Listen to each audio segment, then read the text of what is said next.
So because this was a practice, everyone gets full credit on their practice. It would be really weird if you went to like basketball practice and the coach was like, you fail basketball, right? That's not what practice is for. But I do want to make sure that you take the time to read the comments. And I'm going to go through each category here and talk about some things that I noticed that I thought were working really well and some things that as a class we want to pay attention to. We are going to do a during reading strategy practice recording as well. And so many of these same categories will come up again, and I want to see some improvement if there were things in each of these that you can, do a little better as we practice further. I want to make sure too that you know that this is not just an isolated thing. You should use a pre-reading strategy almost every single time you assign a reading as a class. And so this is, to me, I hope you see that this is extremely authentic and you will be doing these types of things, maybe even during your observations that you have going on right now, but definitely during student teaching. And if I'm observing you, and I know if Dr. Brewer is observing you as well, we will find these things really, really impressive in your student teaching semester, as well as, of course, being just helpful to students reading. So a great chance to sort of practice this and get it under our belts as just habitual, something that we do every time we use one of these strategies. So as far as greeting the class, everybody did fine on greeting the class. What I really enjoy in the class greetings is a sense of enthusiasm of being in the class. So I really loved it when a few of you said something like, I'm so excited to be here today, or I'm so happy that you're here with me today, or I'm really excited about what we're going to be doing today. And that excitement is modeling, really. Like that's another example of modeling for our students, the type of culture and environment we want. A lot of times you'll get a grumble from students, especially if you have a really good rapport. They'll be like, I'm not excited to be here. And you can be like, well, we're going to change that because this is going to be awesome, or whatever, right? You can tease them a little once you get to know them and once you establish that rapport. But that doesn't mean you start off with that amount of grumpiness, right? So I really enjoyed those of you who had that cheerful vibe, but also said to students, and I think we should say it every single day, how excited we are to be there, how excited we are to see them, how glad we are that they decided to come to class. I say that to my college students all the time. I'm so happy you made the choice to come here today because we're learning something really important. So it was really cool to see how each of you approached that.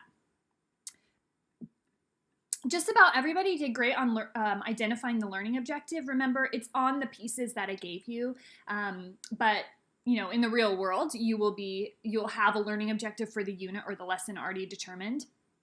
But don't give the learning objective at just reading the standard. You want to rephrase the learning objective. You can read the whole standard or read it in the teacher language, but you want to rephrase it so it's simplified and focused on what the specific thing that you want them to get out of that. So that's something that we can improve on in the during reading recordings and, just in general in our lessons. Make sure the learning objective is simplified in student-friendly language.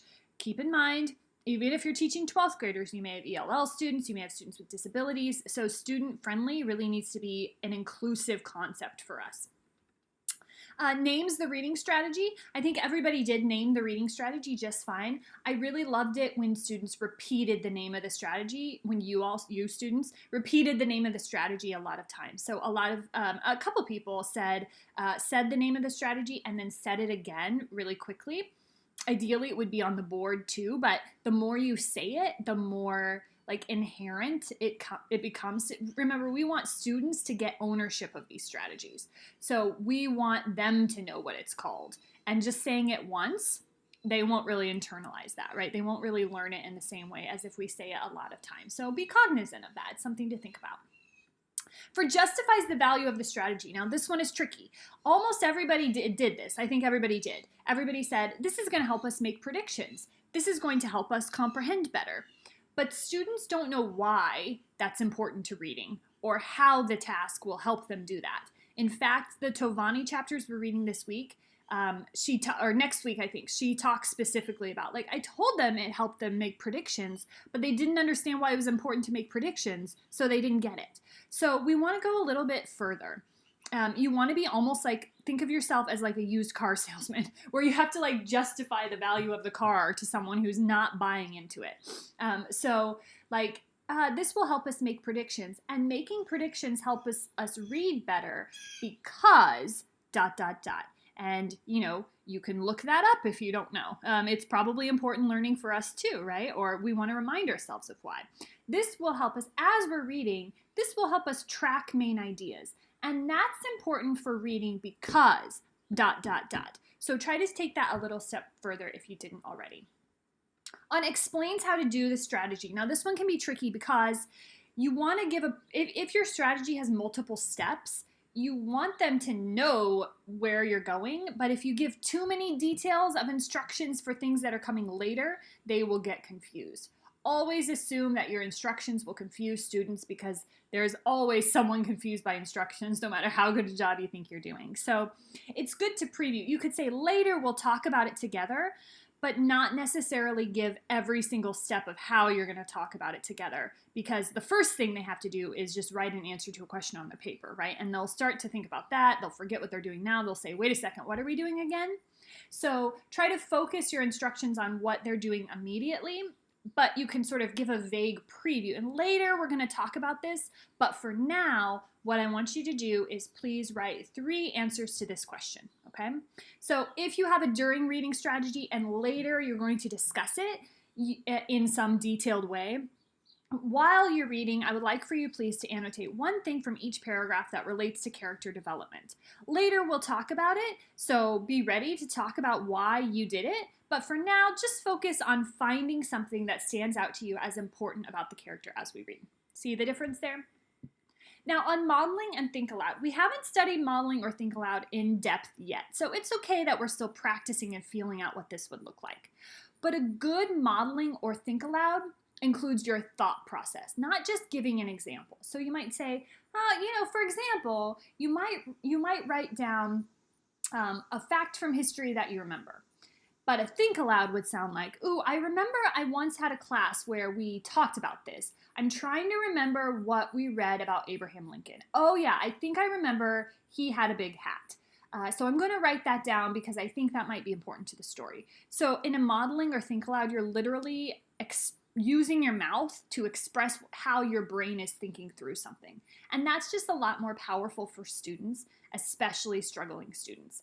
But we don't want to assume that higher level students, like in an honors class or something, don't need this too, because they do.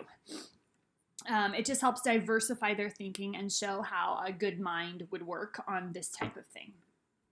Okay, for implements the strategy through all steps, it feels awkward, but I do want you to pretend that students are discussing. So don't rush through that. Just sort of embrace that awkwardness. I mean, teaching is awkward anyway, right? So even though your students are make-believe. So if you plan to discuss something, say, okay, we're pretending the students have read now and we're going to now discuss, and then go into teacher mode for that. So try to allow that to happen, embrace that awkwardness. We're all awkward in these recordings, so you're not alone there, and it's just more authentic practice if we go all the way through. Transitions to the text, that's just making sure that your lesson has a smooth transition to the next thing. So I think everybody did okay there.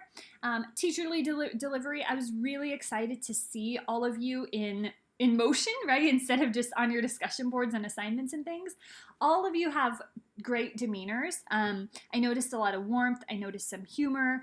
I like to see smiles. I like to see you excited to be there. Again, I know it's make-believe. It's awkward when you're looking at the camera, but it's all a chance to practice your teacher persona. And it is a persona, right?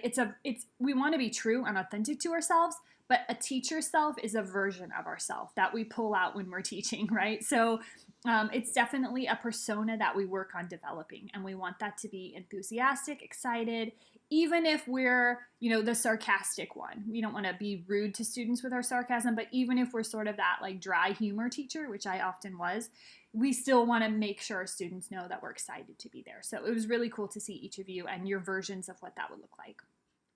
So hopefully you can consider how this would apply to your future teaching, but also apply to the next recording that we're going to do. We're going to do a recording for during reading, but we won't do a recording for the after reading strategy just because you'll be working really hard on your lesson plan at that point, so I want to give you a little bit of a break in the coursework. But we will do some recordings probably later as well, so you can keep these things in mind as we go. Hopefully this feedback was helpful. Let me know if you have any questions about your specific feedback. You can comment on the doc, or of course you can always send me an email. Alrighty.